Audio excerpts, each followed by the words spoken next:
Okay, hello. 1 2 3 1 2 3. Is it working? I guess it's working. How can I check? Wait. Never mind, I will not check.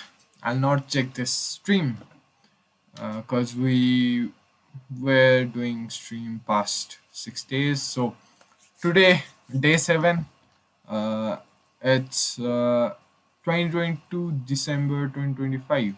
Okay, so what we will do today is continue yesterday's SIP. We'll be looking at GeeksForGeeks ML course. There are 1280 articles, so we can learn from it. And what we will do is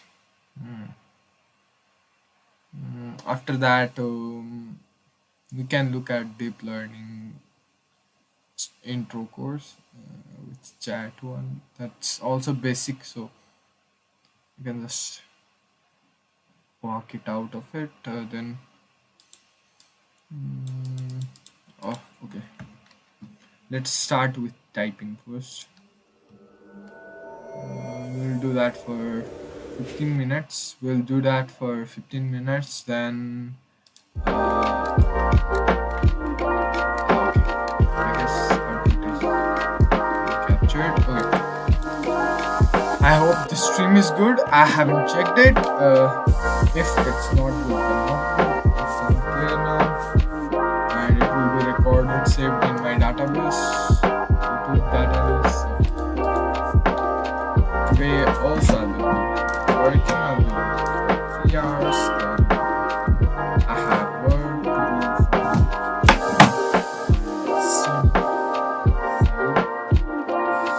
this is me studying for myself, and I have some work.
It's only for 15 or 15 minutes, and we can redo it.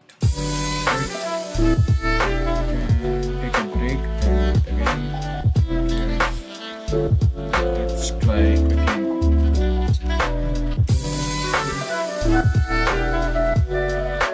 I haven't oiled my hair.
can complete this today. Now I just need accuracy and consistency. Okay, should work. Otherwise, my nail is big, so I have to cut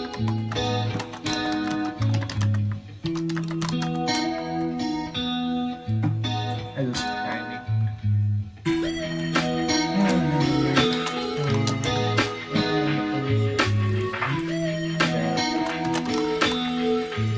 I have to listen that habit as well.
That L was so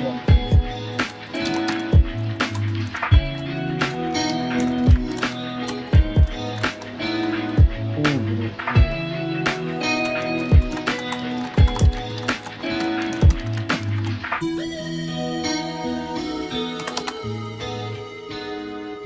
Now I'm going to focus.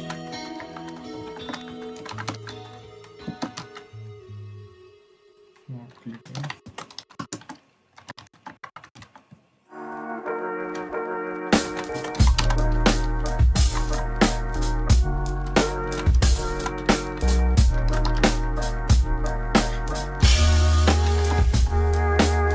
Now it's just remember.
Hello.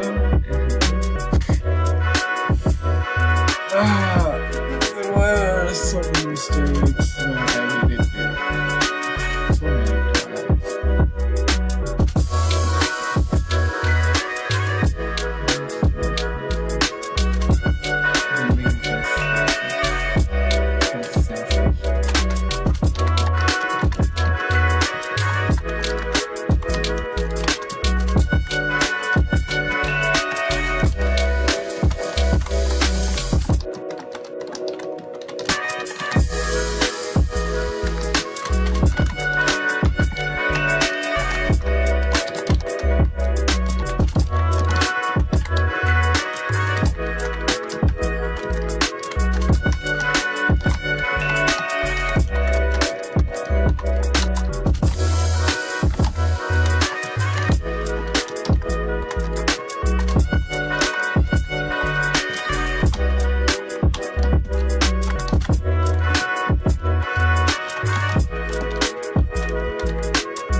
Doing this consistency.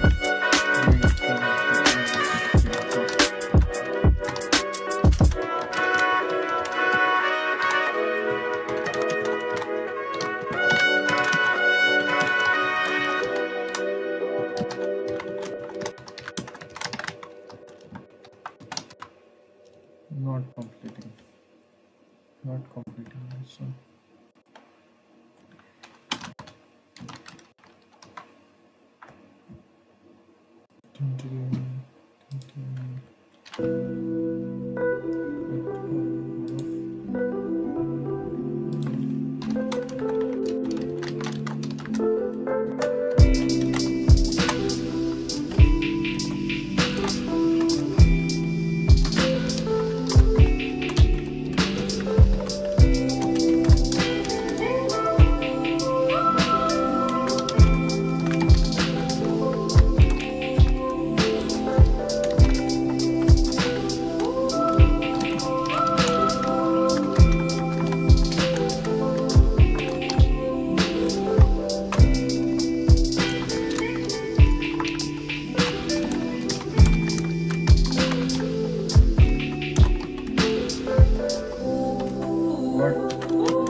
We'll be working on this again.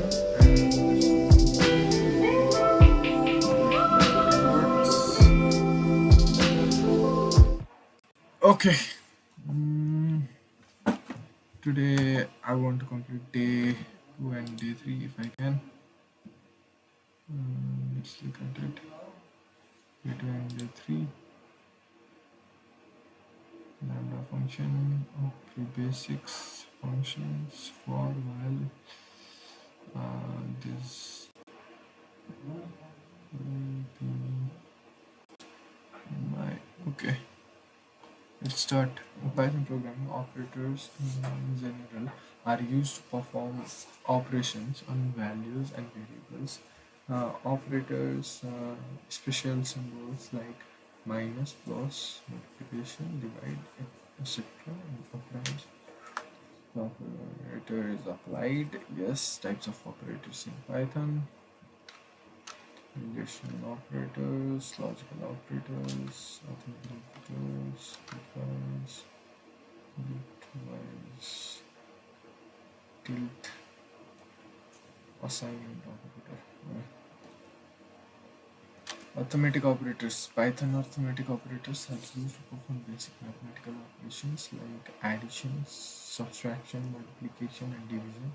In Python 3.x, the result of division is a floating point, while in Python 2.x, division of two integers was an integer.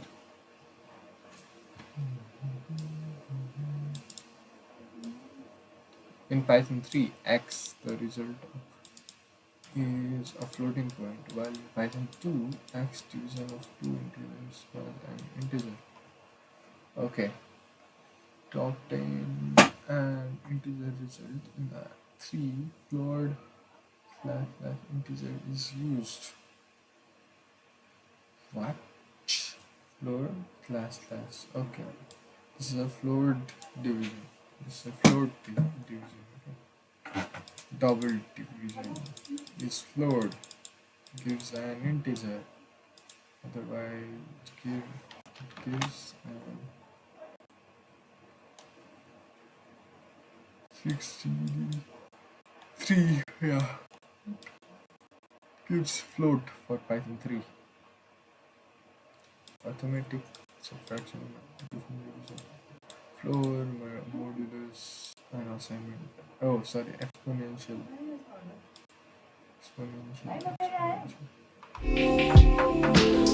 Yes.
Average false and average false.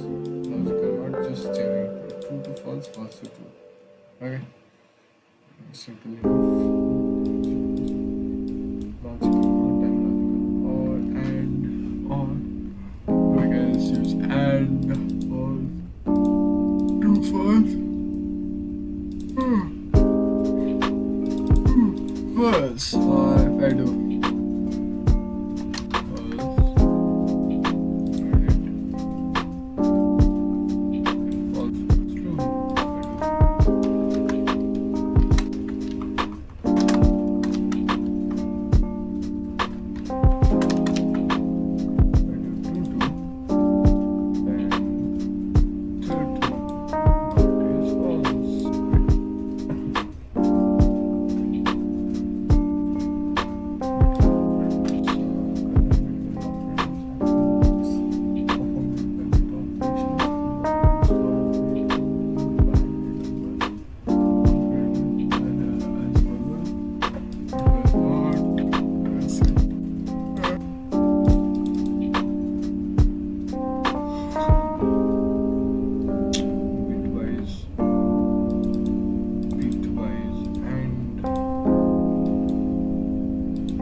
Right shift, one coming here, one coming here.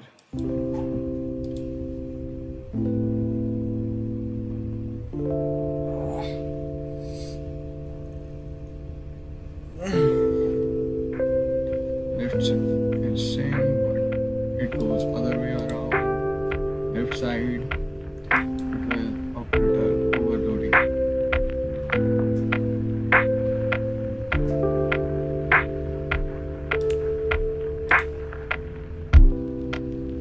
Assignment operators, Python assignment operators, value to assign variables.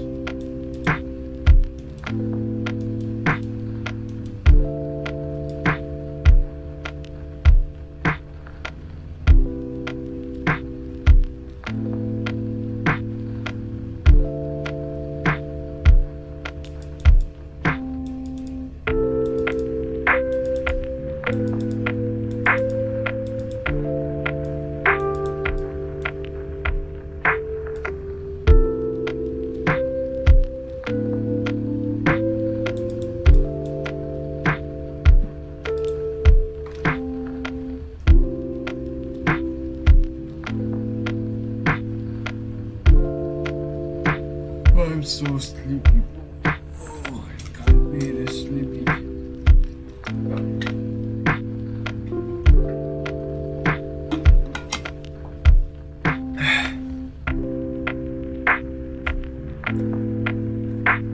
assignment operators are used to assign values. Operator is used to assign right side, position, left side, and also, why am I wearing same hoodies? Because it's already clean. Okay. Yesterday it was clean, and so I wear it. This operator is used for assigning right side,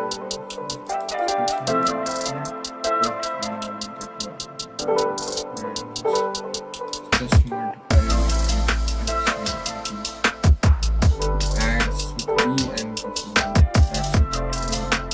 subtracts with A and then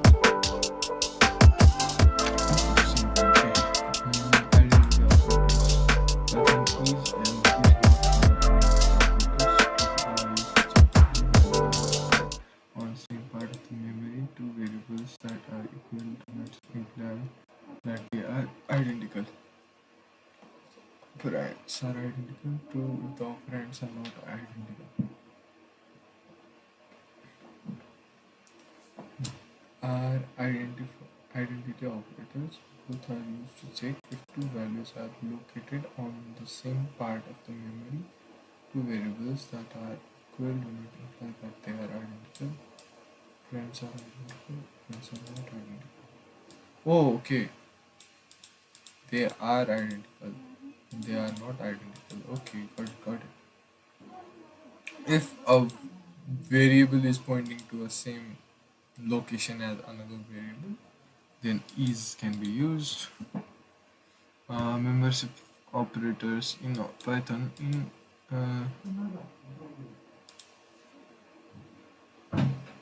and not in are the membership operators that are used to test whether a value or variable is in a sequence.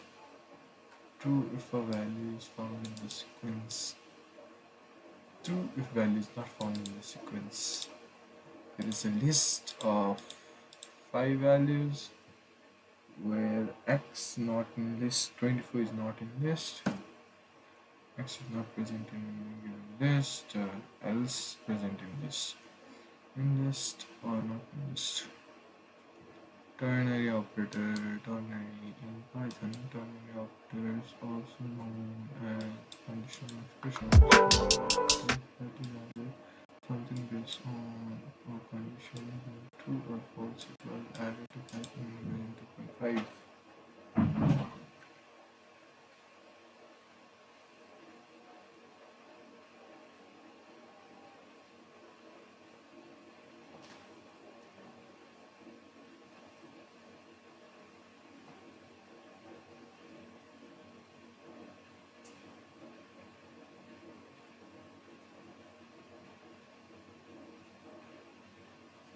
It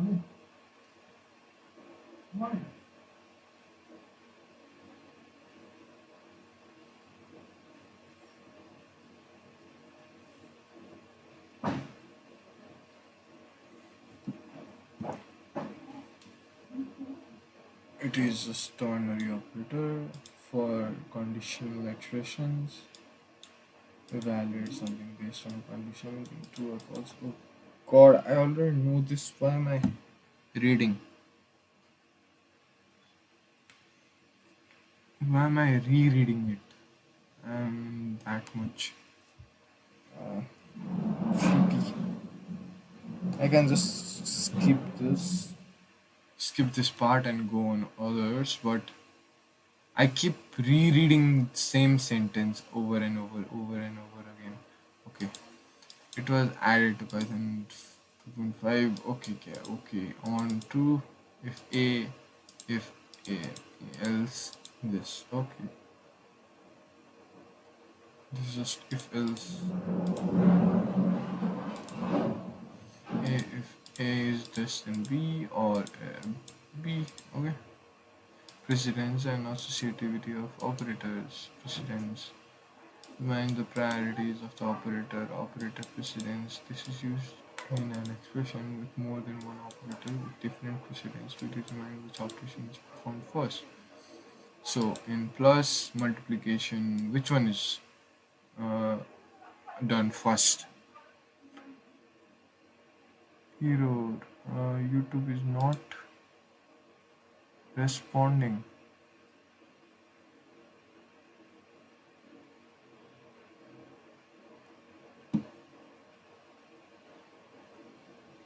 Not getting as not enough video can smooth streaming such as viewers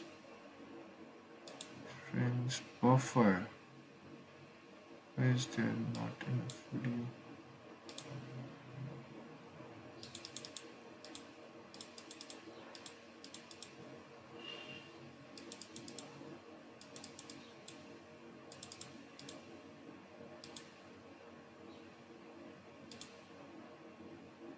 What can I do here? If I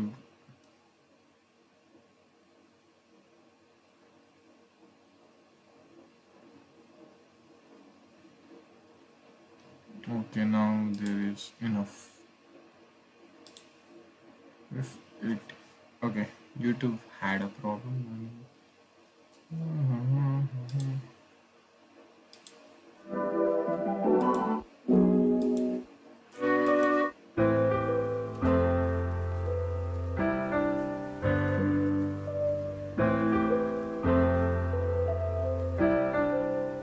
I want to listen to something.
I getting sleepy? Python data type. Data types in Python are. Oh wait. If I'm getting sleepy, let's do this. Return and the output of the below Python code.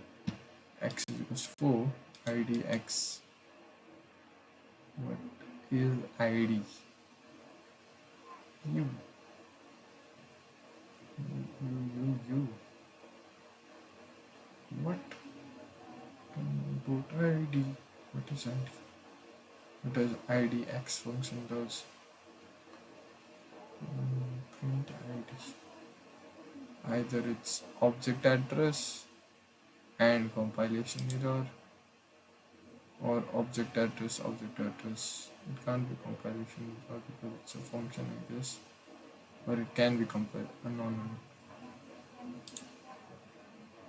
Yeah, anyway, type error unsupported operand type plus int and string. This is object address and int type string.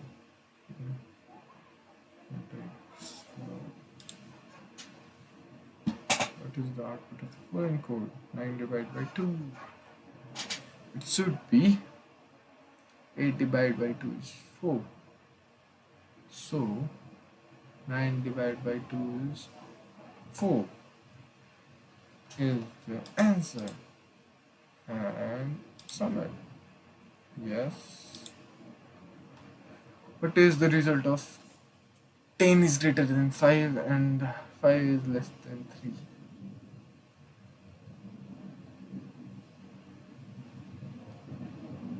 10 is greater than 5 is true and 5 is less than 3 is false. True, false is false. It's false for this and yes. GFG output S is equals to GFG and print G or dash in S.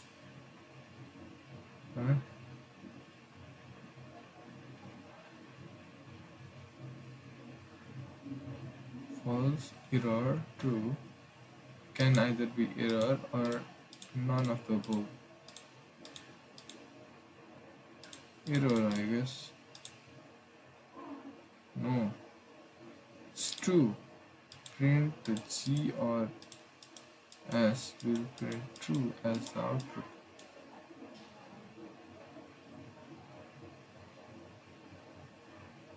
Oh, okay. In operator is used. Ow. Oh, G was in S, so it returned to. What is the output of the following program? Output 0 is less than 3. Yep. Print I 0. Increase I 2 and 2 plus 1 3. 0 3.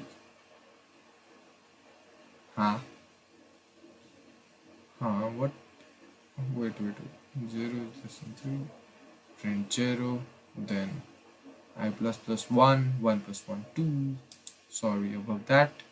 And then again goes 2 is just 3. So print 2.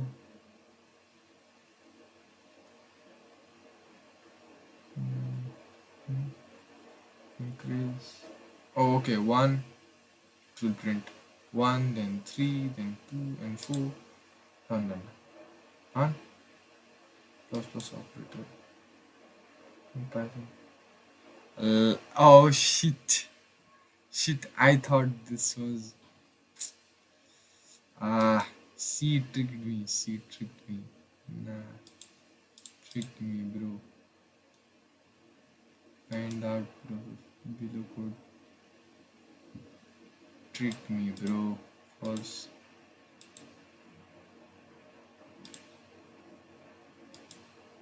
Oct 23 output of the Python below. Oct. It's 23 oct. What is octal value of 23? I guess that's the answer, right? Oh, either this or this. None of the above. Hmm. If it's octal, then there is no 23, right? 0 to 8. So divided by 8.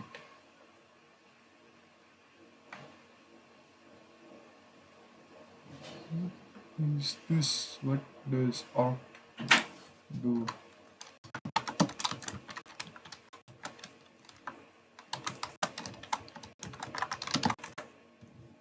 Mm-hmm. Its corresponding octal is, yeah, base 8. Then if it's 8 or base 8, 23 base 8. You have to convert decimal to octal. Octal decimal to octal 0 and 8 to power 1.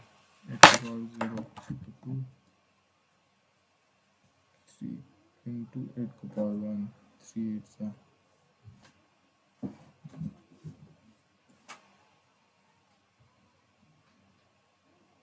Why is there this amount? 0 or 27? Ah. Which of the following statement is true regarding the if else statement in Python? This block is mandatory. Option either the if block or the else block will be executed, but not both. But both the if and else block can be executed.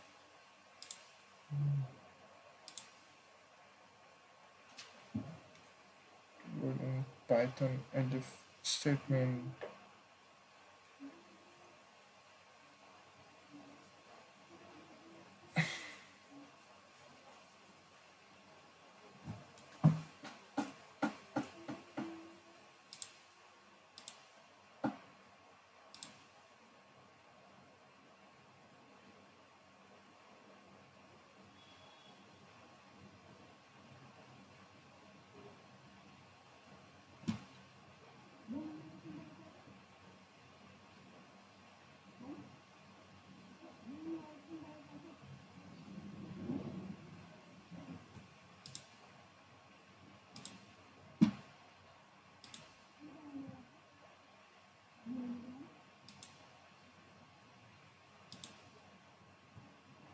Oh, we had to go in like that. First this, first completing articles, then problems, then quizzes. Oh, sort of like that. But I don't want to do that. I'm so sleepy, so. Okay, never mind. Python data types. Data types in Python are a way to classify data items. They represent the kind of value which determines what operations can be performed on that data. Since everything is an object in Python programming, Python data types are classes and variables. Classes and variables are instance objects of these classes. No. Should be what? Oh, it returns string.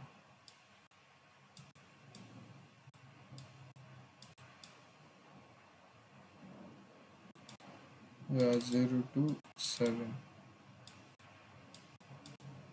2 to power 8 1 and 8 to power 1 7.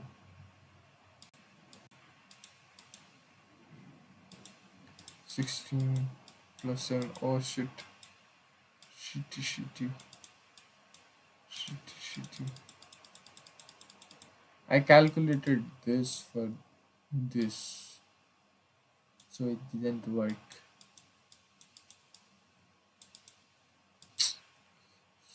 So okay, we learned a new thing. Mm, learning. Python data types are classes and variables, instances, objects of these classes. The following are standard or built-in data types in Python: numeric, int, float, complex. Complex is I in it. So yeah, b plus a plus bj. J is -1. Root -1. J or I.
Okay. Numeric string,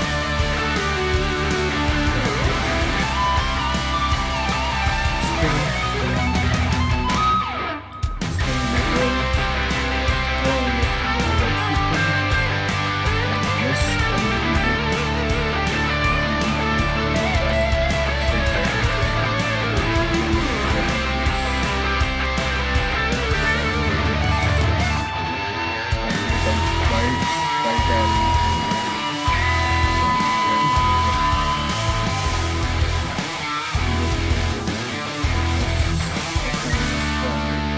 and this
mutable is just anything that can be changed afterwards. Okay. The type of object is defined as the run is defined at the runtime and it can't be changed afterwards, where its state can be changed if it is a mutable object. Okay, mutable object is data types like float, boolean, string, tuple, but an immutable object can't be changed after it's created.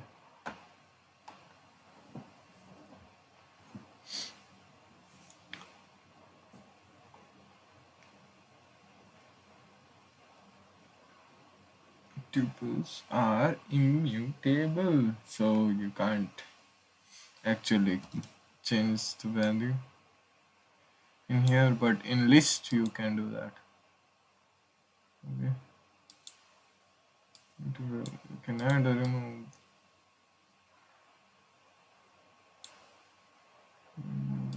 Not so.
Memory view function in Python is used to create a memory view object that allows us to access and manipulate the internal data of an object without copying it.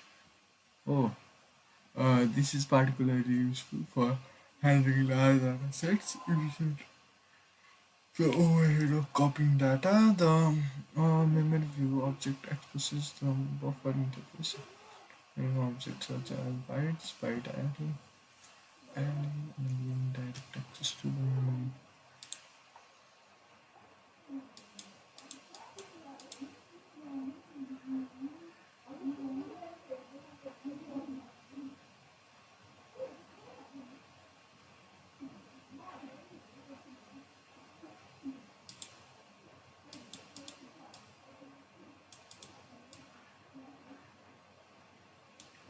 Immutable set object from an iterable. It is built-in Python function as it is set of object. Therefore, we cannot put values in frozen set. We are creating a frozen set with the list in Python. Frozen set list print cat in animals alpha animals true and false. There's no elephant.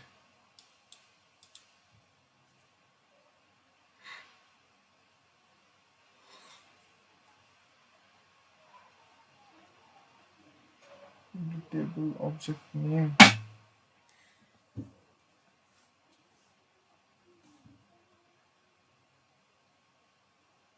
Frozen set in Python examples. Looking at Python frozen set. We are showing how to create a frozen set in Python. Frozen set objects are immutable and cannot be modified after creation. Uh, error. Had no attribute add. Add is a method, by the way.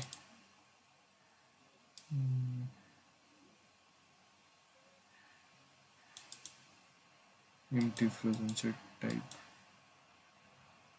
Frozen set. empty. Um, no.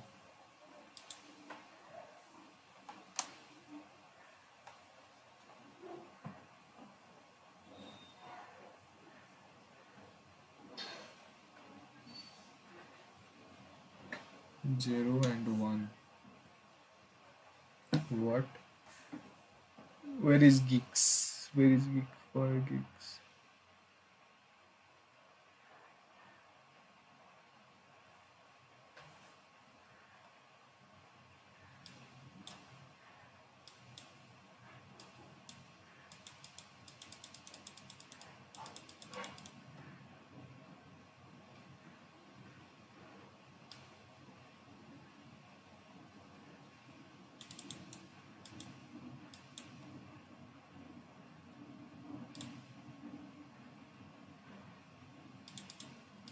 Oh, so it's only two. Frozen set has only two. It can't be duplicates. Yeah, yeah.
This is a set. Print set, then 1, 2, 3, 4.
yesterday asked end in print and I couldn't answer, so it gives space after the print way.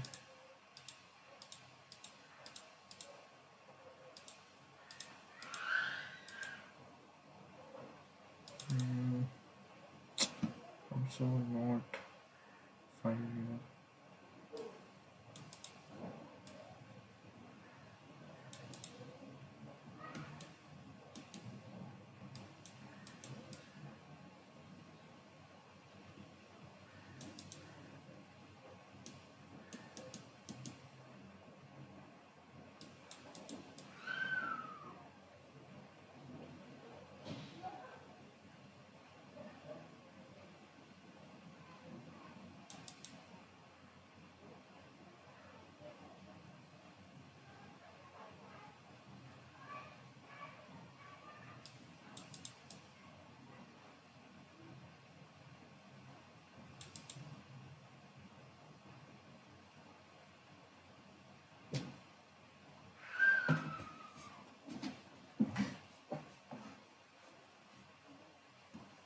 Arbitrary value will be popped.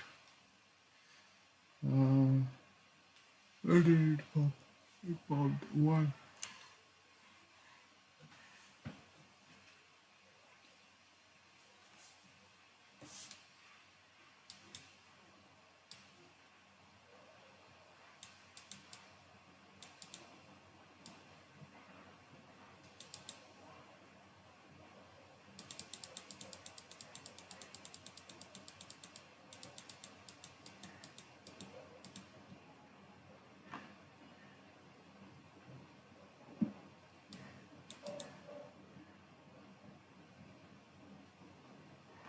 Remove, discard, clear, pop. Presence it just that's on list.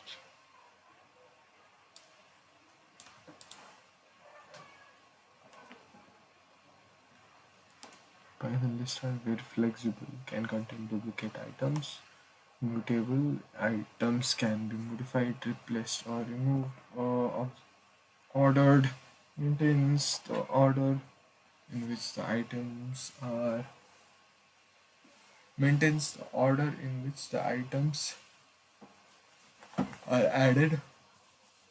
Index based items are accessed using their position starting from 0, can store mixed data types, integers, strings, boolean, even other lists. List can be created in several ways, such as using square brackets, list constructor, or by repeating elements. Let's look at examples. Start to be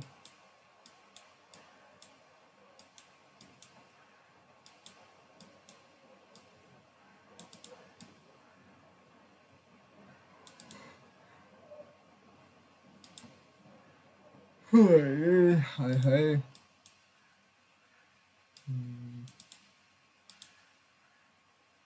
So sleepy, bro. So sleepy.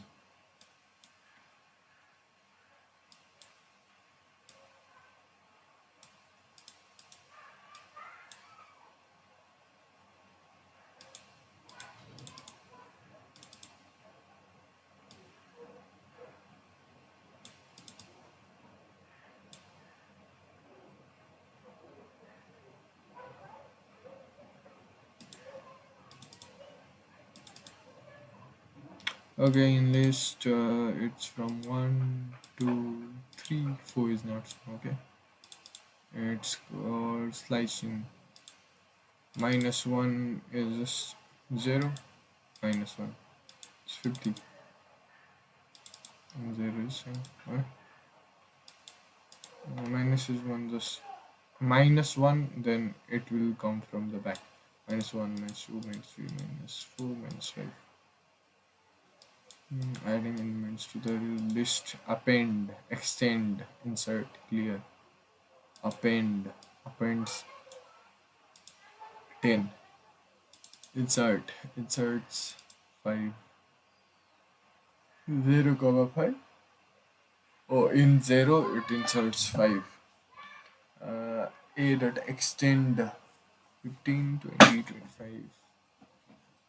After extend 15, 20, 25. Oh, okay, it extends using another list. Clear. After clear, everything is cleared.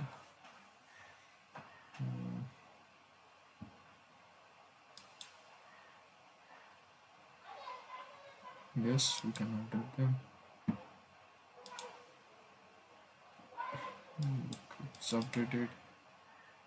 Remove elements from list.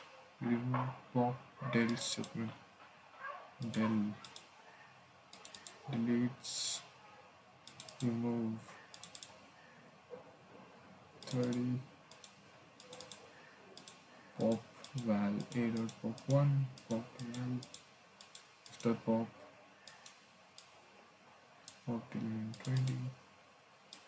Pop value. Iterating over list can be done using iterator. Easy.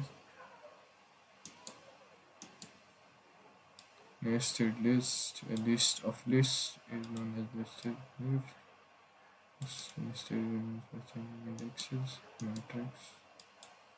1 of 2. 1 of 2. Is 1 of 2. Oh, 1 of 2. 6. Oh, wait, sorry. Of matrix 1.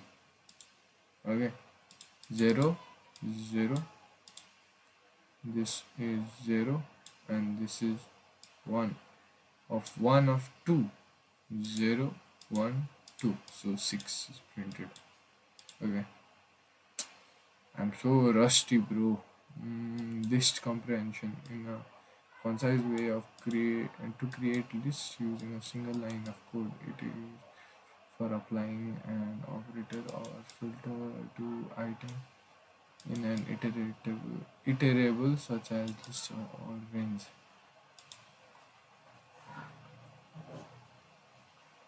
Single line of code squares x power 2 for x in range 1 to 6.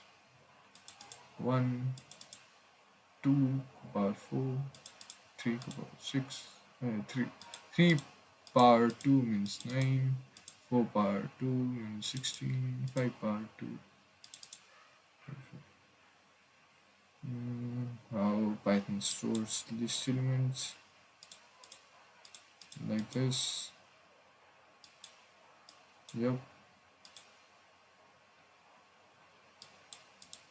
Yeah, like this.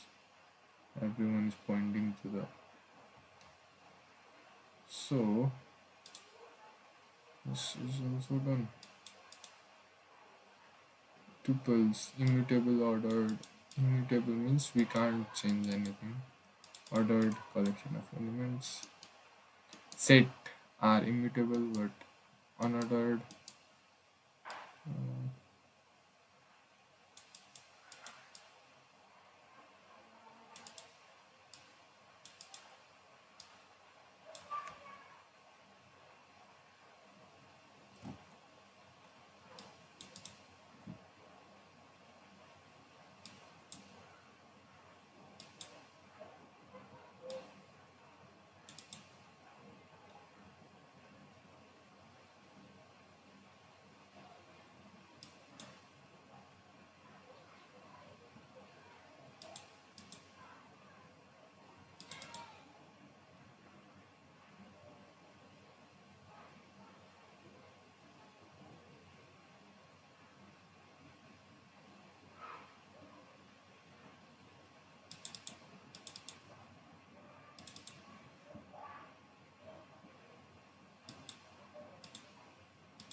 This dot means from first to up to third. Okay?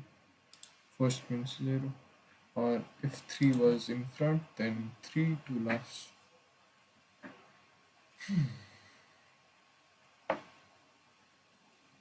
If we do plus, we can concatenate the tuple. Oh, nice.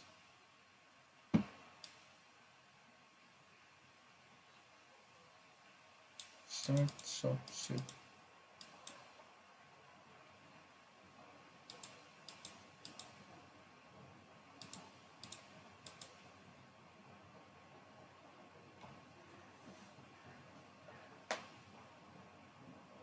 Oh, so cold.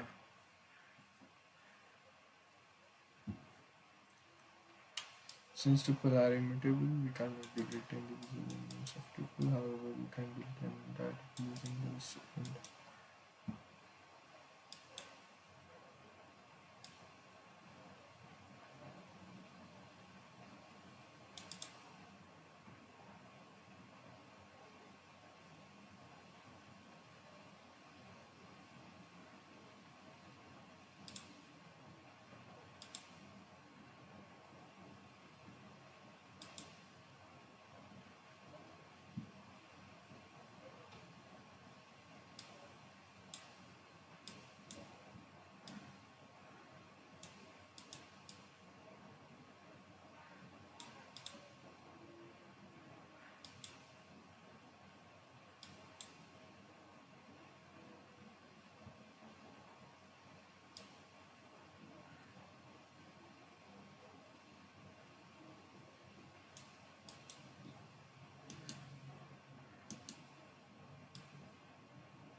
so it's the same, okay? And what we just looked here. Tuple data type, order collection of Python objects, they are differentiable. Is immutable and modified after created. Hmm. Most of the time we'll work with a list, boolean data type, bool true, false, true, plus bool, equal to true or equal to false. Boolean context such as determine truth and false is truth and false is truthy and zero is false.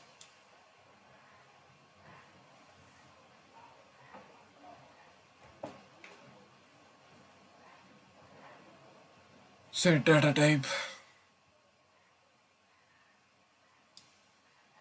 Another collection of data types that is editable, mutable, and has no duplicate elements thrown in order. Means any set is undefined through it may, though it may consist of various elements separated by comma. First,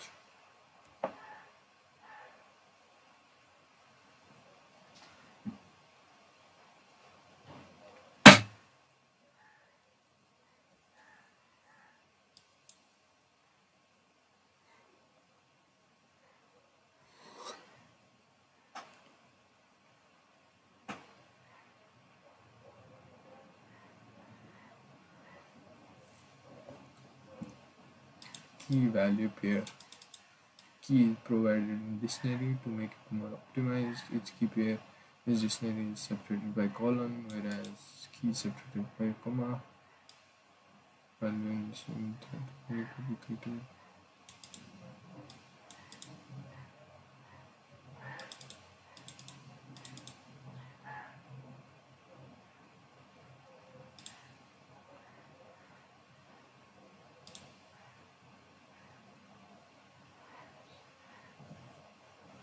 Conditional statement. Conditional statement in Python are used to execute certain blocks of code based on specific conditions. Statements have control the flow of a program, making it behave differently in different situations. If conditional statement, if condition is the simplest form of conditional statement, it executes a block of code. If the given code is true, if code true, then this block will execute the word. If this, then execute the word. Sometimes if yes, single line. Okay.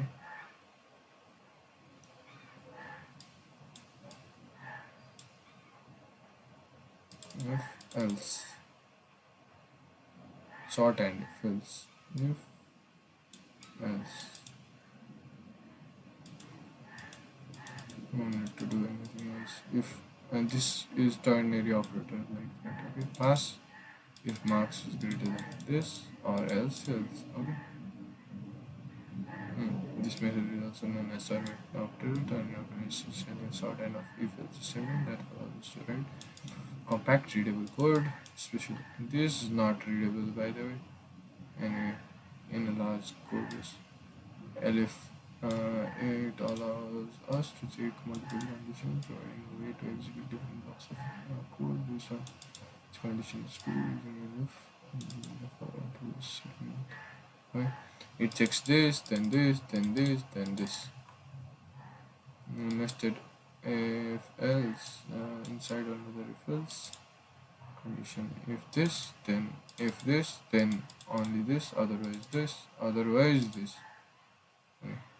Ternary condition statements. Ternary condition statement is compact way to write if else. Same as before.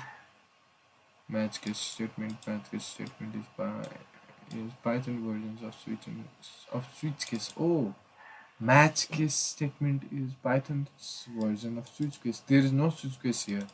In C there is switch. Okay. And in switch it's more faster than if else. If else goes through every if condition, right? If or else if condition, right? Elif condition, but here it doesn't. In switch case it doesn't and directly goes to that condition. Okay? So here is no switch case but match case statement. It allows us to match a variable value against a set of patterns. Number 2, match number, case 1, case 2, case 3. Okay, the same as switch. Let's run it and okay, that is default, right? Fine. Let's go to problems now. I was so sleepy. I'm sleepy right now too. Why is it so? Always. This is because of my sleep last night. I'm sure this is because of my sleep.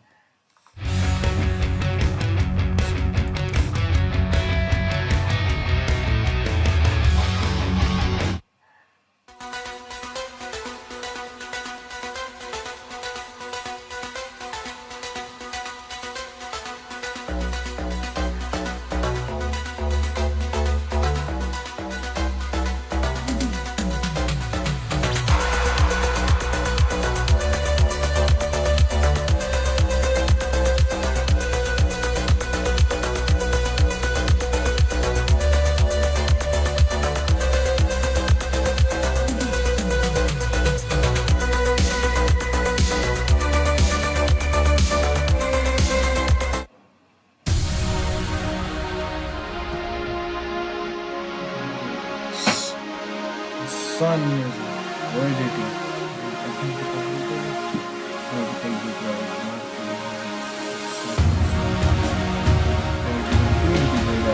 variables x and y, you need to perform the following operations: x plus y, addition, x minus y, subtraction. Example: perform addition below. Showing exactly what to do.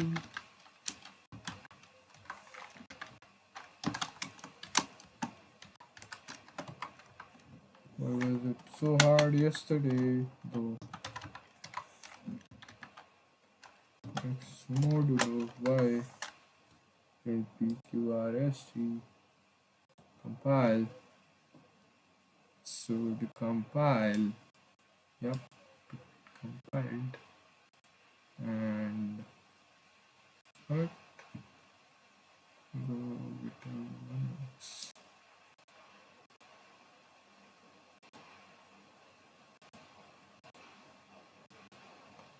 Logical operators and or not are used in condition checking like and, a, or b. Checks if. In this question, you basically need to do this. Yep. Define is for function and boolean operation self. Thing self a bool b bool str code here and we are there, and it will give a string is what it's saying. Now a and over it and b a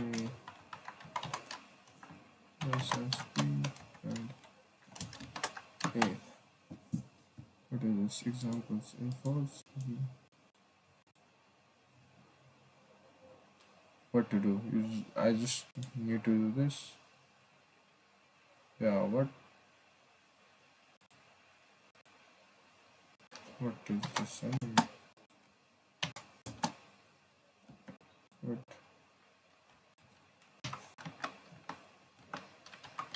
A and B. A and C. Okay.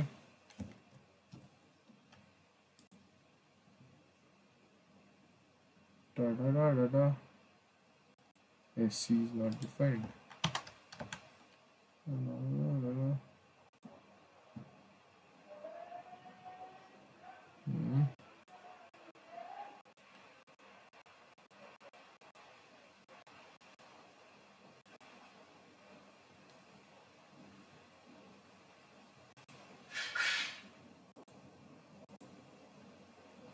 What is expected output?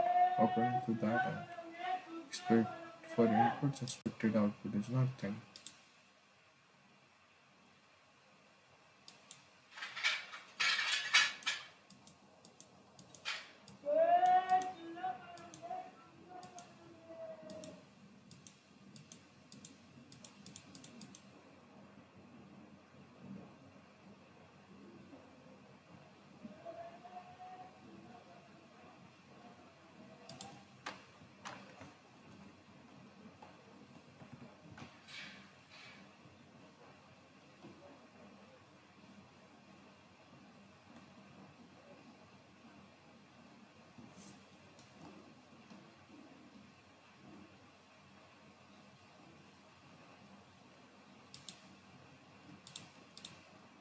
But I have to give.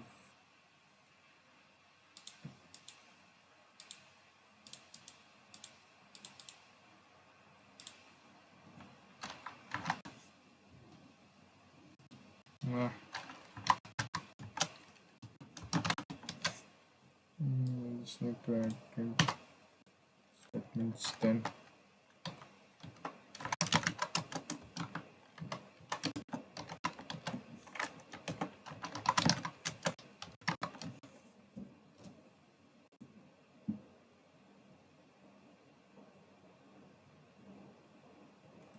Hmm.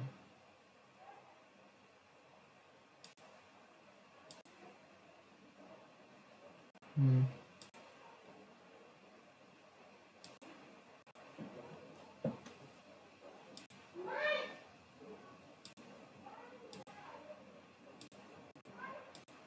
Java.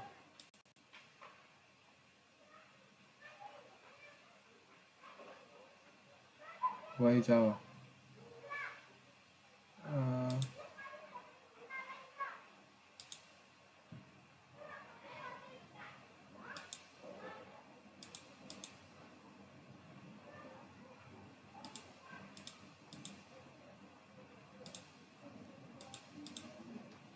uh,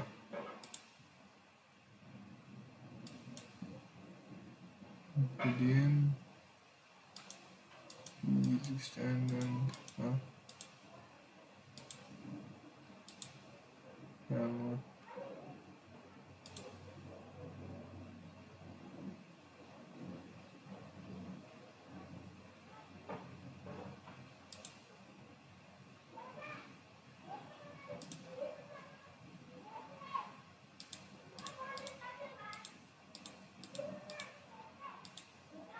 PQR.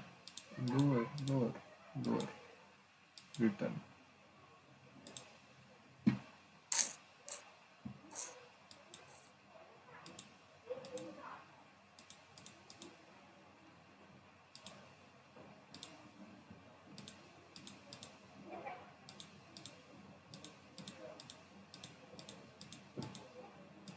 Okay, these are in lowercase method.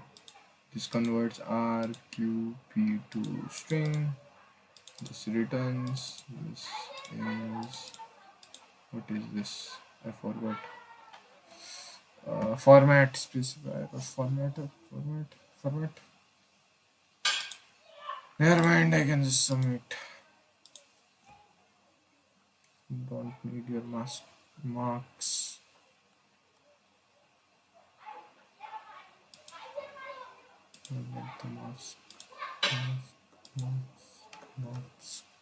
Given three positive integers A, B, and C, your task is to perform some decline operations. 46,000 solutions. Wait. How much is the accuracy? Half of it didn't even submit.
Bro,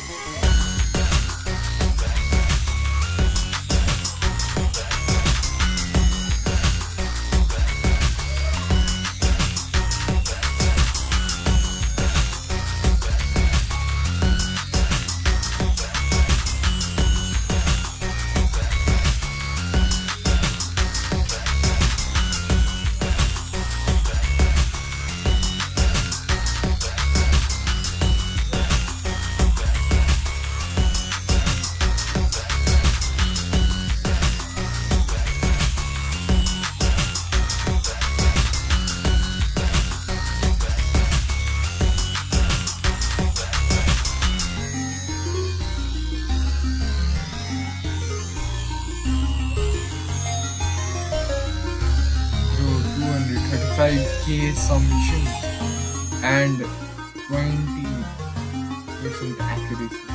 Average time between 5 minutes.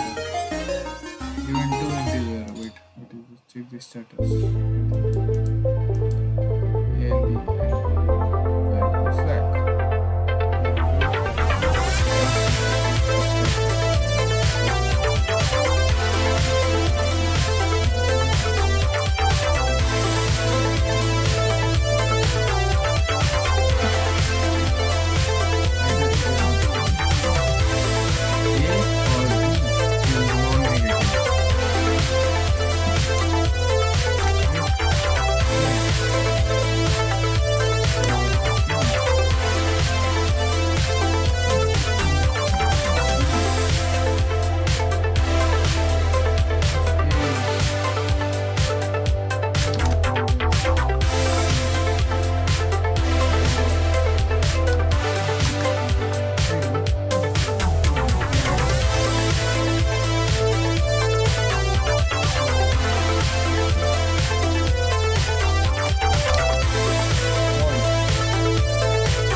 What I have to return because stream.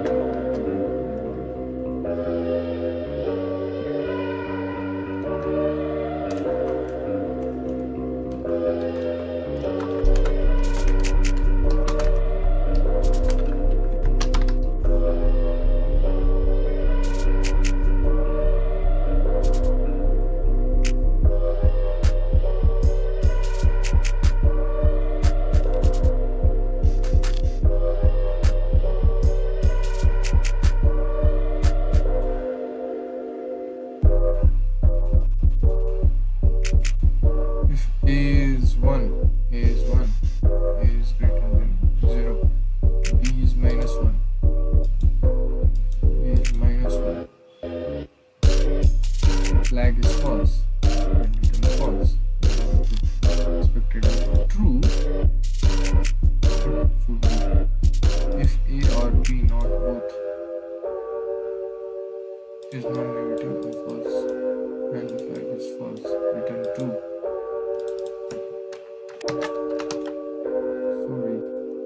Sorry.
and B is positive, B is negative, sorry, and flag is false. Which one holds true? So function returns true. Okay. A is less than 0, B is less than 0, flag is true, so true, so function so holds.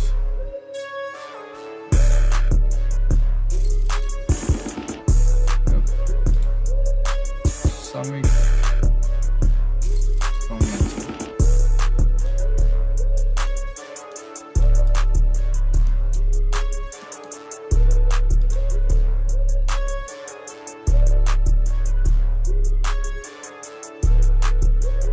Are you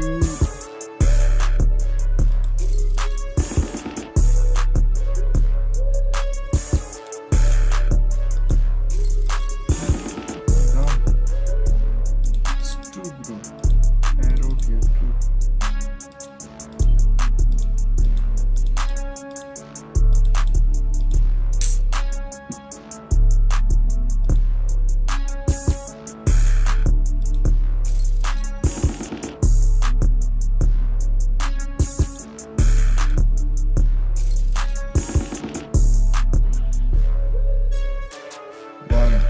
-1 from here, it's true.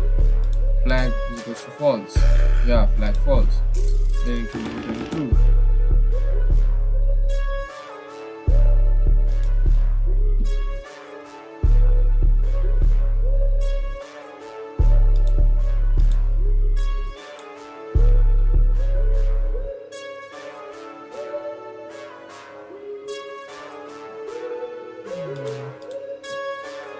Can I file a petition?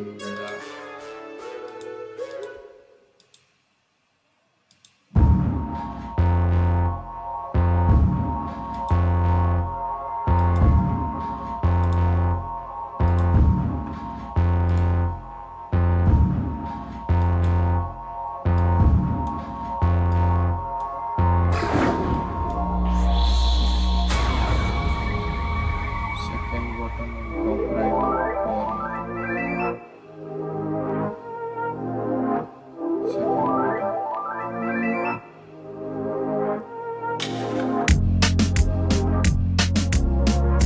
Control Shift R to refresh the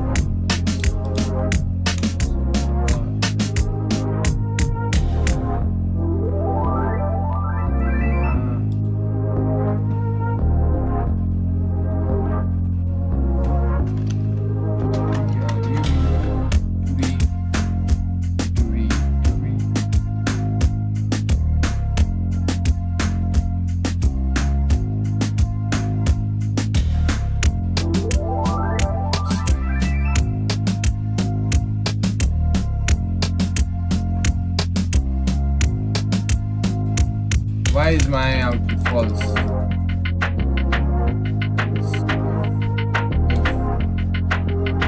What I should break here?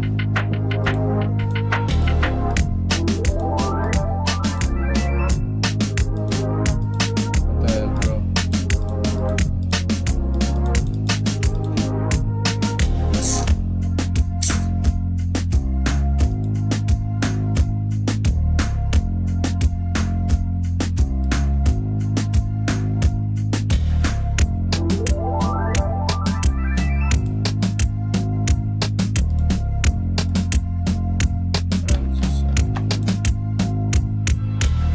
Oh, I can't even copy. Wow. Copy, bro. Copy over keyboard. Yeah. On this side.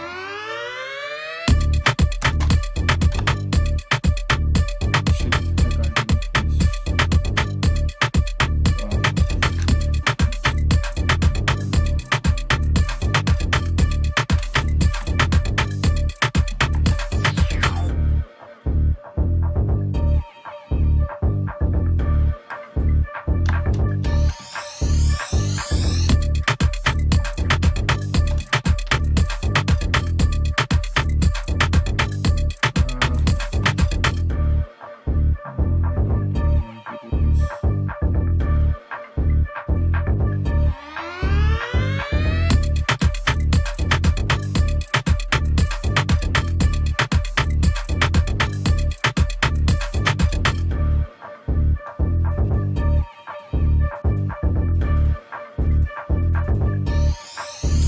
So this will hold true, right? And this is false.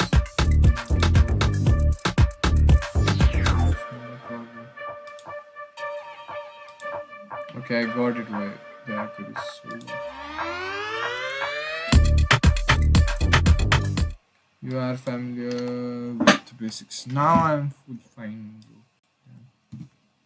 We are familiar with basics of input output and many other useful things in Python. This module is all about conditional statement, if, else.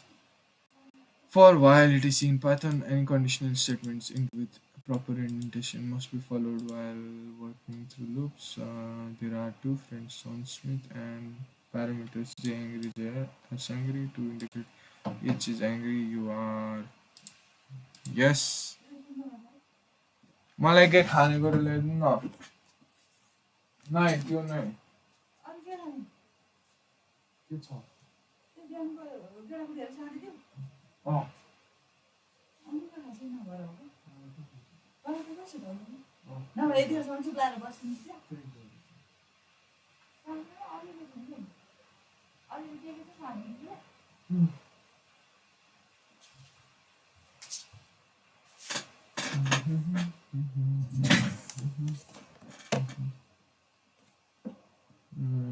Input was captured. Oh damn. Never mind, who will even watch this?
I don't want to do this, man.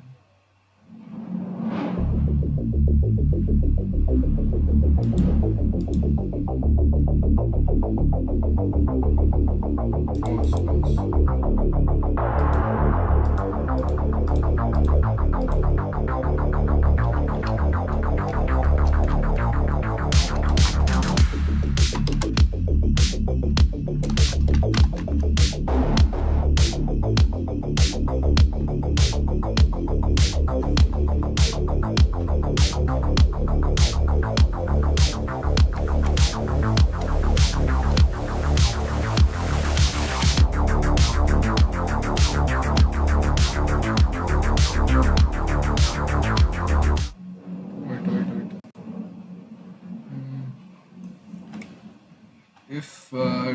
J angry. J is angry. True and angry. Then both are angry. I'm in trouble. J is angry. True and is false.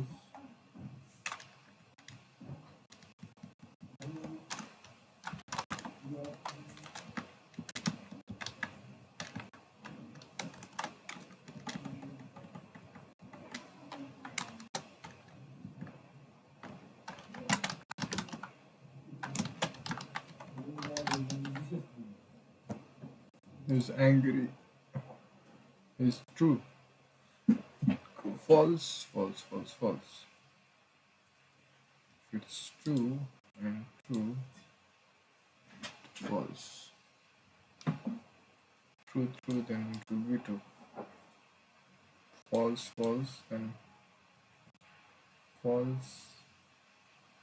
False. Then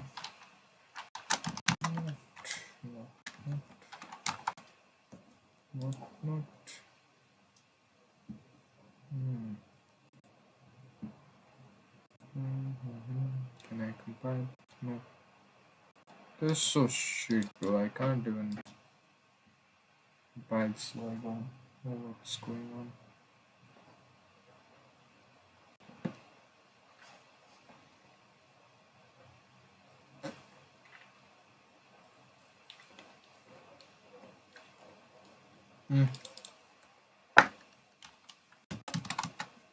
Hi.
No.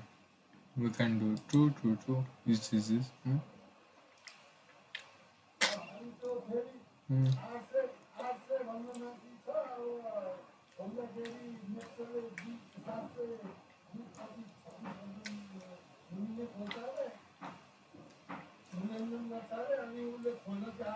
And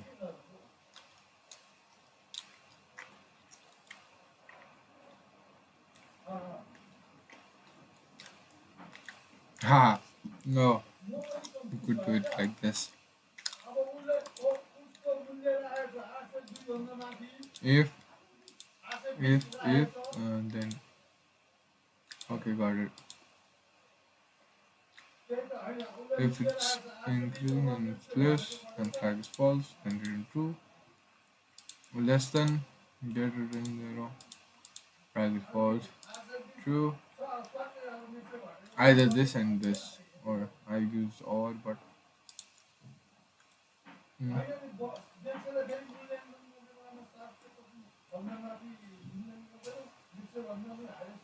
mm, now it will submit. Yep, thank you. You don't need me a box.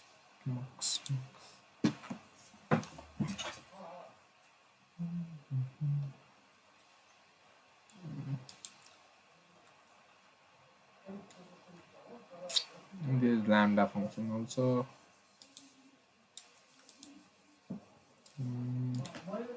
Let's do this tomorrow. I don't think we can complete this today.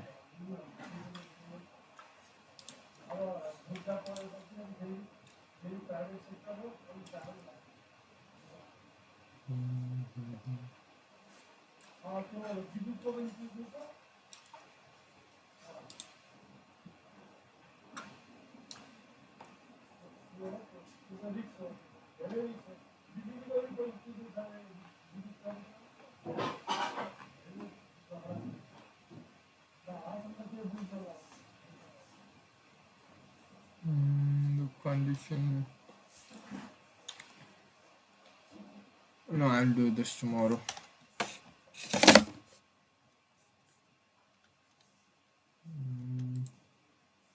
For today, okay. Let's do this. I'm not feeling well today as well, so I'm not doing that.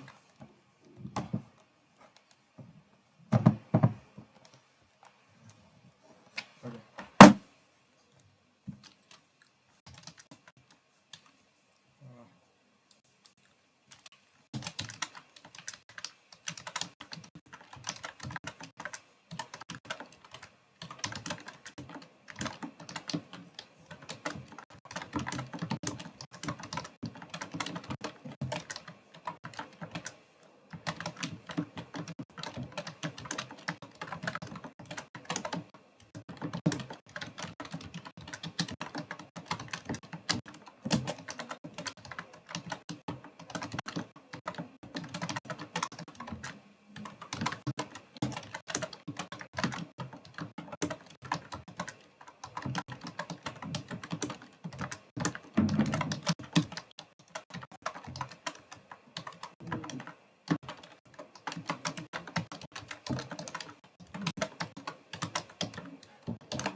People, people, people, people, people. I don't know. I don't know.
Chichu, chichu.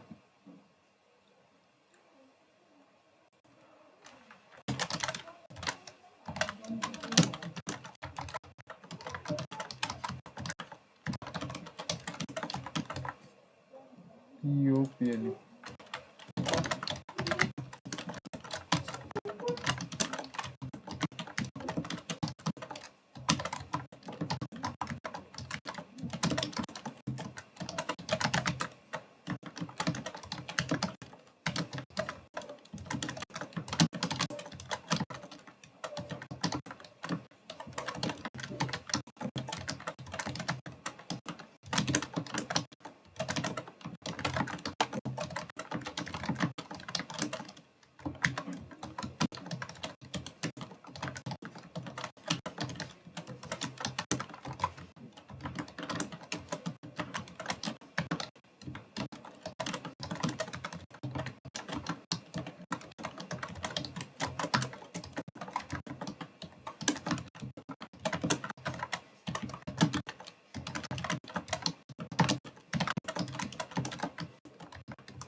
Error, there is no enough dropped frame.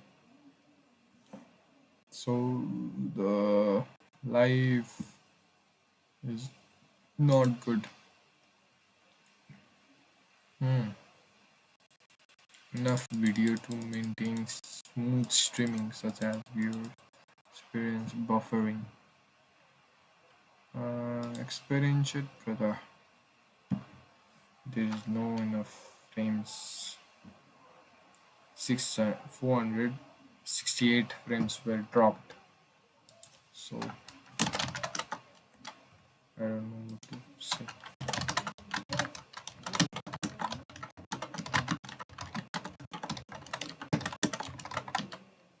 People.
I was trying to click, but it couldn't.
What am I doing?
Coming!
I brought something to eat, so let's watch his video and Why China is falling out with its trading partners? You know, China's trade surplus this year hit $1 trillion. People spamming copium. God, I have such dumb chatters in both directions. You guys are so vibes based. You're so dumb and vibes based, bro. You don't read anything. You have like a fucking one-word sentence on every issue, and if it doesn't hit that, you just fucking, oh god. Yeah, China hit $1 trillion trade surplus this year, so there's a big push in the EU specifically. They're like, hey, this fucking sucks.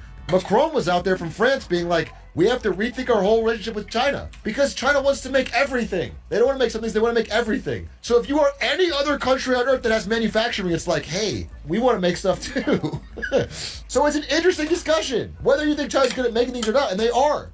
But like, some people want to have jobs for manufacturers in their country. Okay, look, I came out a little hot in that intro, and I just want to add a little bit to that. I want you to understand the challenges of talking about a country like China online. If I say something positive about China, people will accuse me of being plus 20 social credit comrade, a CCP shill for Xi Jinping. Even if I say something that I think is objectively true, which is that they're making amazing strides in domination of electric vehicles, or that using some of the money they collect in taxes on building infrastructure like trains is overall a net societal benefit. However, the flip side is also true. That part used to be what I used to get more. But now, if I say anything true negatively about China, anything that's like a challenge or a problem they're facing, like, for example, what this video is about, which is that their ever-growing trade surplus is causing real strains in their relations with any other country that manufactures things. Not just America. America's in a trade war with them. If you say America's losing manufacturing jobs in China and they're in a trade war, maybe you say tough titties. I probably wouldn't say that, but you could say that. But the problem is their trade surplus is honestly hitting more Europe, Brazil, some Southeast Asian countries, like countries that normally had manufacturing economies. They're all getting kind of subsumed into the giant manufacturing Death Star that is currently China. And that's an interesting thing to discuss. And yet, when you mention it, people will spam things like, wow, copium, you must hate China. It's like, no, neither one of these two extremes is true. I just want to talk about an interesting country that is, again, the world's second largest economy, possibly on pace to be the first, and an extremely important dynamic, all right, that's going on. It's important and it's interesting, and I want to discuss it. And no matter what, it seems to fall into one of those two camps, and it's frustrating. So I came out a little hot in that intro, and I want to explain why. Back to the video, okay? You get it now. Hopefully you enjoy. China announced that its trade surplus had reached over $1 trillion in the first 11 months of this year. This statistic was cheered by China bulls as yet further... Dude, okay, I know some of you guys think pre-wash or whatever. I swear to God, I think I'm realizing we're all reading the same stuff. I swear to God. I think we're all just reading the same fucking articles, and we're making videos on the same things. I don't have graphs, though. I don't have pretty graphs. I need to get this. I need a motion graphics guy. Penned a piece in the Financial Times earlier this week, arguing that China must... This is the exact article I read. Emmanuel Macron, for instance, penned a piece in the... This is the article I was thinking about. This is the one I read, bro. While Mexico has since announced tariffs of up to 50% on a whole range of Chinese goods, adding to the long list of countries that have now imposed restrictions on Chinese exports, which include not just Western countries like the US and Canada, but also developing countries like Indonesia, Turkey and Brazil. The key thing to understand here is that persistent trade imbalances shouldn't really happen, at least according to orthodox economics. After all, when you export loads of stuff, this creates demand for your currency. Bro, I legitimately think we also read a similar follow-up. Let me guess here. Let me just guess. I swear to fucking Christ I've never seen this video. Okay, general idea, right? You got a country like China. And if they make stuff, all right, let's say goods go out, goods. And then money flows in. Over time, that should lead to the value of the Chinese currency going up, which means it makes their exports less competitive. They have to pay more for their wages. They have to pay more for employees. And the yuan keeps going up in value, which is self-correcting. So they export a ton, but because of the money flowing in, their value of their currency goes up, becomes less competitive, which makes someone else's goods better. Let's say it's, I don't know, fucking Mexico. So then they start exporting goods. And then, because this is tapered off, China buys from them, their currency goes up, this goes down, it all evens out, okay? It's a cycled system. But the problem is that China controls the value of the yuan. They use complicated financial measures to prevent their currency from appreciating. And so they maintain an artificially low peg of this currency. So the normal thing that happens doesn't happen, and the surplus of goods exports keep getting bigger. And so their surplus, instead of like self-correcting, gets massive. And now it's the highest any country's ever had. It is an interesting thing to discuss, because it's like, if you don't do something similar yourself, then you're kind of in a losing battle where eventually all manufacturing will be more, because again, they already have network effects. Like if someone's making a great couple factories here and they don't make what's the thing that you don't make in China? I don't know. Let's say it's calculators. And they're mentioned. Let's say they're not. Let's say calculators made elsewhere. Well, if three massive factories and a massive shipping pipeline and the ports and the logistics and the networks and the effects are all in China, then it's kind of easier to move that here. Like all things will end up moving to China at that rate. And so, yeah, this is supposed to be self-correcting, is basically the idea. And I'm sure he's going to say something similar with better graphs. I.e. imbalances between countries and individual trading partners. You can very easily imagine a world where country A runs a surplus with country B, which runs a surplus with country C, which runs a surplus with country A. But each country's overall trade account should be balanced. In the context of this hypothetical, country A's surplus with country B should roughly equal... I wonder if he's going to say the name Michael Pettis. That's where I read this from, I think. He talks about this all the time. This is like Michael Pettis has been tweeting about this exact same thing, about surpluses and imbalances with USA and China every fucking day for probably 20 years. Equal its deficit with country C.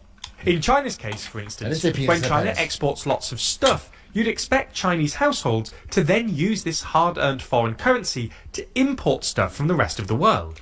Now, at this point, the China bulls in our audience might retort, what if China just makes the best stuff, and Chinese households just don't want to import foreign-made alternatives? Well, fine, but if China isn't importing, but is continuing to export, orthodox economics would predict this would just continually push up the value of the yuan until foreign imports eventually become competitive, and the trade account would then balance. Rather, trade surpluses usually suggest that a country isn't able to get its hands on as many imports as it should be able to. And this is the main reason that China's trade partners are getting a bit irritated.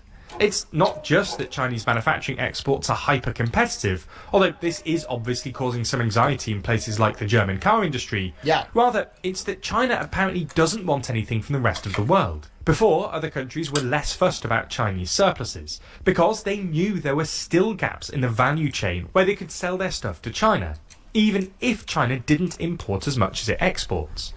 Now, however, China produces everything from cheap components up to high-end manufacturing goods like electric vehicles. This has provoked some anxiety amongst China's trading partners, who can no longer really see what they might export to China. Third, and finally, these surpluses look more and more like a deliberate policy choice. Since at least 2015, when Xi revealed his Made in China policy, the CCP have been explicitly pursuing a policy of economic self-sufficiency, which involves reducing their reliance on foreign imports. The CCP has also continued to undervalue China's currency, the yuan, which effectively prevents Chinese households from importing as much stuff as they should be able to. And Xi has explicitly resisted calls from the IMF and elsewhere to boost domestic demand within China, because more spending means higher prices. Yeah. For context, inflation in China has been hovering around... But it would undermine their manufacturing dominance, which is, I think, incredibly important in the game of chess they're playing right now around the strategic decoupling from the U.S. and possible future action over Taiwan. And, you know, it's like, it is artificially making their citizens, in effect, poorer, because it's a subsidy for manufacturers at the expense of consumer consumption. But it makes it so that all manufacturing ends up in China at the right moment, I guess, right when they would need, let's say hypothetically they did some in Taiwan in the next few years. Like, that is a strong negotiating position. While lots of China's trade partners, especially in Europe, are indeed anxious about China's surpluses, others, especially poorer trading partners in the global south, who never really expected to export that much to China in the first place, don't really care about trade balances, as long as they get cheap, high-quality Chinese stuff. Pakistan is a great example. Super cheap Chinese solar panels have enabled a transformative electricity revolution in a country that has suffered from recurrent energy crises. Nonetheless, global anxieties about Chinese trade practices only seem to be growing, so it would probably be a good idea to address them sooner rather than later. We've seen a change in tone, and the CCP are apparently showing some interest in boosting domestic demand. Since October, Chinese policymakers have been talking about investing in the Chinese people. I mean, maybe. I'll say that I've heard this like a lot. They've said this every few years for a long time. And they don't actually do it because it would require like a fundamental change in how they've structured everything. I would say they won't do it, but maybe. Every time they announce like a stimulus or something, it always goes only to manufacturing. That's where it all goes. Which has been widely interpreted as a euphemism for boosting domestic demand. This will come as a welcome relief to many of China's trade partners, especially in Europe. But this won't be straightforward, and it's worth noting that the CCP's previous efforts to boost domestic demand have generally fallen short. A more permanent fix would probably require multilateral cooperation between both surplus and deficit countries, which feels unlikely at the moment. This is why I play Zenless Zone Zero to stimulate China's economy. That's huge of you. You're truly a patriot, extending an olive branch to help U.S.-China relations. This whole video is copium pretending China supporting its economy is bad somehow. Bro, you didn't understand the video, and I don't think you understand anything. I'll be honest with you. The video was just explaining that China's large manufacturing trading partners in, let's say, Brazil and Europe, they make a lot of stuff that they used to sell to China. But now that China makes what's an entirely controlled manufacturing surplus, they can't trade anything back. China would like a one-way relationship where they buy things, but they don't sell things. And so it's obviously causing some consternation because these employ jobs. There's jobs in Brazil and in France and in Germany, factories. And if China makes it all, then they're going to have to fire those people. That is why it's causing political unrest.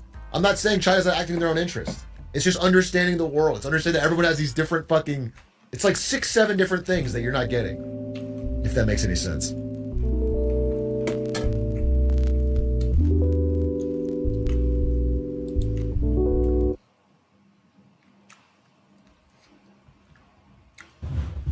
You guys just see what I did there? See that move? Yeah. Some of you would call that a 180. I would actually call that impersonating GitHub and their recent changes about GitHub Actions. If you haven't been on Twitter or Hacker News, you may not have seen that GitHub made a big change to their GitHub Actions, and of course, this led to an absolute pandemonium. People freaking out, sending all caps tweets. It was a bloodbath in those streets. And so, of course, what did GitHub do? They rolled it back. Now, before I just start yapping and just give my very emotional appeal to everything that has happened, which, by the way, there may be a small crash out by the end of this. Before I do that, you should probably understand what's happening. So a couple days ago, we were hit with the following title. Today, we're announcing updates to our pricing and product models for GitHub Actions. We got ourselves the pricing change, and typically what a pricing change, at least what I'm familiar with, is that, well, it's time to pay more money. But this one was a bit more complex, because first GitHub talks about how there's going to be a price reduction of 40%, and you're like, oh, okay, you're making things cheaper? All right, hey, confusing, but okay, this is not this is not industry standard. But then the coup de grace landed. We are introducing a 0.2 cent per minute Action Cloud platform charge for all action workflows across GitHub hosted and self-hosted runners. Yes, the big glorious change landing was that some people will save some money. Some people attempting to do a little self-hosting themselves, they might start getting charged. Now, I think it's pretty clear from the outside. It doesn't take a rocket surgeon to understand what happened here. Charging for self-hosted is just gonna never play well in Peoria. It's gonna 100% of the time backfire on you, and I have no idea how whoever was in charge of this, how you didn't go, oh yeah, this is a horrible idea. I don't need the community's feedback on this one to know that this is a bad idea. Anywho, they went through with it. Of course, this led to very many tweets such as this one. Almost nobody will be impacted by this, and the money is basically nothing. Cool. So why are you setting your brand perception on fire to do it? I think even better, Mitchell again. Mitchell is just, every time he says something on Twitter, it's worth listening to, because it's obvious why this guy has been so successful. He's very good at explaining how everybody feels in a few sentences. I think in a moment when GitHub's reputation amongst developers is at an all-time low, making the policy change to charge for self-hosted runners in any scenario instead of making other technical changes to make GitHub runners more attractive will go down as a very bad move. And he is absolutely correct. So if you're not familiar with some of the GitHub runner situation, this old script was just all over the place. And in fact, this script was so upsetting that Zig, the programming languages, left GitHub altogether due to the amount of bugs that are surrounding this one little script. Which, by the way, if you're not familiar, this literally just pegs CPU until amount of seconds goes by. And there's a nefarious bug that was fixed like 2 years later that was causing just jobs to run forever. This is a little over 4 years ago today. So get this. This person says, hey, we have a bunch of actions that are running. There's 16 individual actions running, which means that even though they're running for 4 to 6 seconds each, we're getting charged 1 minute of running per job. That's 16 minutes every single time we do our actions, even though we have nicely separated them all out. And of course, what is the response from Microsoft? I really appreciate your detailed feedback. This is really useful for understanding for our planning. Having a runner for each of your jobs is indeed overkill in this scenario. This is just like the most classic Microsoft style of response. The proper response, by the way, is, you know what? GitHub should figure out how to compute CPU time better, and we should not round up all the time. Here's a clear and obvious situation in which we are far exceeding user expectation and charging significantly higher than we need to. We as a company should do better. We should make our platform both technically excellent and precise so our customers do not feel cheated. Yet that is not the case. That, again, is not the case. This reminds me of this article, and I already covered this, which is Microsoft is plugging more holes that let you use Windows 11 without an online account. Now, you may not know this, you may not have heard this, but effectively what happens is that if you made a local account during the out-of-box experience, it could lead to an incomplete setup. So instead of fixing the flow and making, again, their product more technically excellent and great for the customer, what do? No, you can't. You should be able to make local accounts this way. You need to go to online accounts. Like, again, it's just no respect for the customer. This is the most classic Microsoft behavior of all time. Anytime there's a problem, hey, brother, you're doing it wrong. That's skill issues on your behalf. You need to change your ways.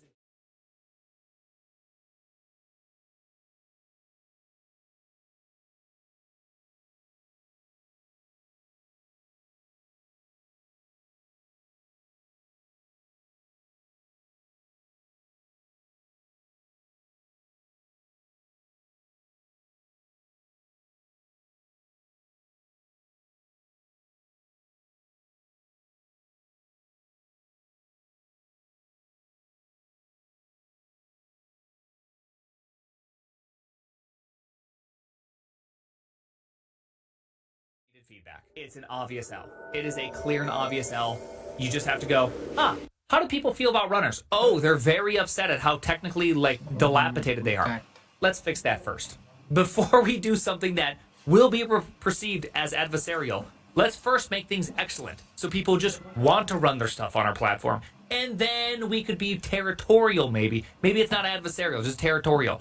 Also, I do want to throw out one other thing. I really have disliked how this conversation has morphed into a couple things, which is that, hey, not only is GitHub doing these pricing changes, but also, hey, dude, we gave away 11.5 billion minutes. That's $184 million to OSS. We're supporting OSS. I do want to throw this out here.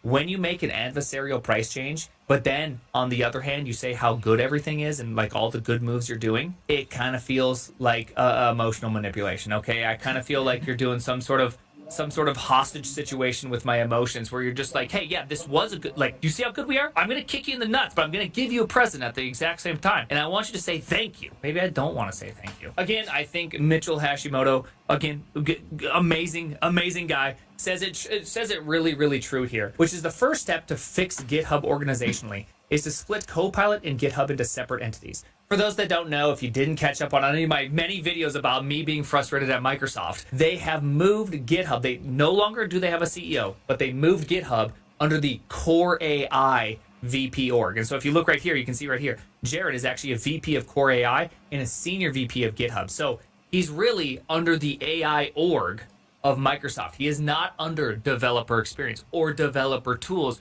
or consideration. It's under Copilot. It's under, I'm going to use your code to make our AI better organization. Bring in an inspirational CEO from the dev community to lead GitHub.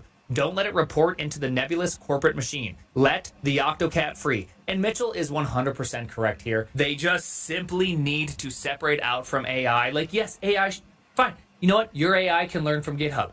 But you should make GitHub under the developer org. You should be making it excellent. See, the thing that's been really bothering me about GitHub is for the last 7 years, they haven't made any change to the actual core system. PRs have remained largely unchanged in how you interact for as long as I can remember. My experience on GitHub in 2012 and 2013 is not much different than it is in 2025. Now I get it, if it ain't broke, don't fix it. But there are such things as stacked diffs, which is absolutely incredible. It was created in Facebook 10 years ago. Google's been using them a whole bunch. It's been around for a decade, and GitHub has made no effort into making it happen. In fact, an entire cottage industry started up making stacked diffs on top of GitHub, and I even used it because it was pretty dang awesome. Also, in the last couple years, an entirely new version control that's built on top of GitHub that really takes in this idea of a whole new approach to how commits and stacks and merges and everything should work. And apparently it's significantly easier. I have not, to be fair, I have not yet to use it. I've heard really, really great things. GitHub is making no actual effort towards how do we make better developer interaction as opposed to what? More Copilot? Now I know at the end of the day, I might be being a little unfair. Maybe I'm a little negative. I don't want to be negative because ultimately I do want GitHub to be successful. I host a lot of my code there. I would like better experiences. The thing that just makes me upset is that you've had so many at-bats at this point and you've yet to just get a runner on base. Just give us a runner on base. Start focusing on the technical excellence and allow us to have a platform that matches the open source software that's being hosted on it. I think at this time, there has been no greater point for GitHub to actually be in danger. The incumbent could be toppled if a platform became appealing enough for people to jump ship to. Now, I know that's going to be very difficult. Obviously, there's just so much momentum behind GitHub, and I totally get why it will continue to win. And they have so many more at-bats left. Just please start getting runners on bases. Hey, like the video, make a comment, tell me how you feel. Also, thanks for all the subs. Yes, 1 million. Let me finish this.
What a worth. Let's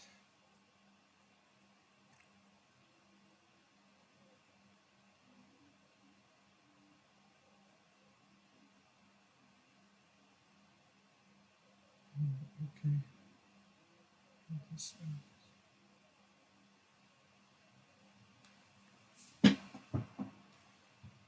It's fine.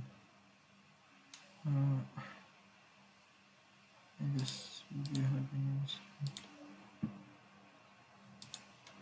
quotation marks. In this string, everything between the quotation marks is part of the string, including the space. So here's some examples of strings you could store in Python. Hello world, or my favorite drink is Earl Grey tea, or a funny character like that, or here's 2.99 stored as a string. And I'll share in a second what's the difference between 2.99 stored as a string versus stored as a number. So feel free also to go to the Jupyter Notebook and run the code snippets to print out these 3 different strings. Now, it turns out that there's another way to store strings in Python. If you use triple quotation marks, then you can store a multi-line string, meaning a string with enter in it. And so here's an example of a multi-line string. I'm using triple quotes, so I'm going to insert an enter here. And if I run this, you see that all these spaces are actually part of that multi-line string. So if you don't want all these spaces, you have to run it like this. And feel free to edit the code and play multi quotation marks strings. Now, it turns out that there's another way to store strings in Python. If you use triple quotation marks, then you can store a multi-line string, meaning a string with enter in it. And so here's an example of a multi-line string. I'm using triple quotes, so I'm going to insert. You have to run it with a single quote. This will generate an error message. Let me show you that right now, because there's a run multi. This code print hello world. Print is a function or a command you can tell Python to execute. I want to show you a different function, which is the type function. And if you were to tell Python type hello world, then it'll output str, which tells you that this is a string.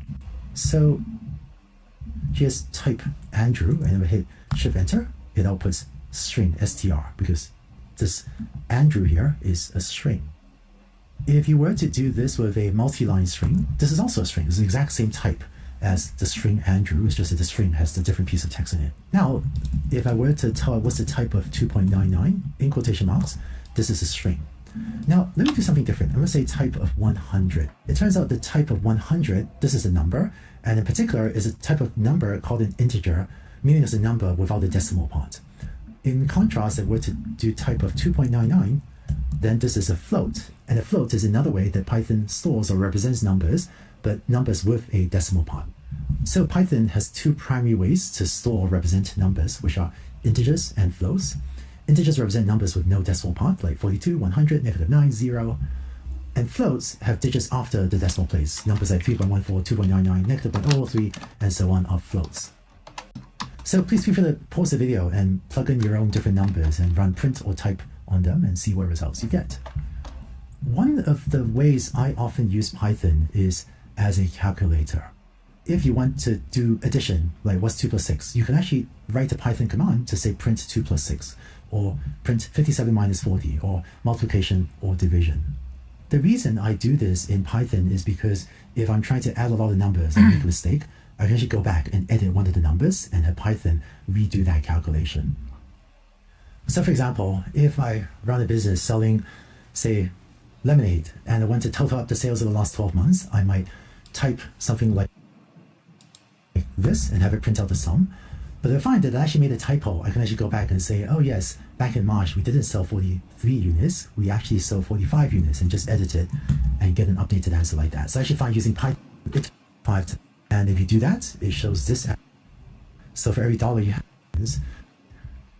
so if it's temperature from Fahrenheit, then you have to first subtract 32 from the temperature in Fahrenheit and then multiply by 5/9 first. It'll first take 32, and so that asks the chatbot at any point for help. And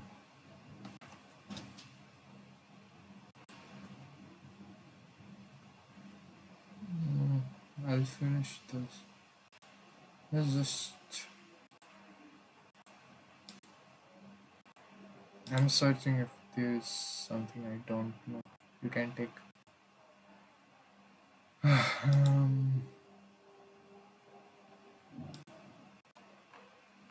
You can learn from everything, even if you know and you look for it. There are some things that I can learn here. So I'm continuing this. I will do this on my own. I will not do this on stream. Okay. This is it for today. I guess I'll not be doing more than this. I don't know about that, and I'm working on that game.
The first run was so good, man. It was so smooth. These first run were so good, and from this I started going downhill.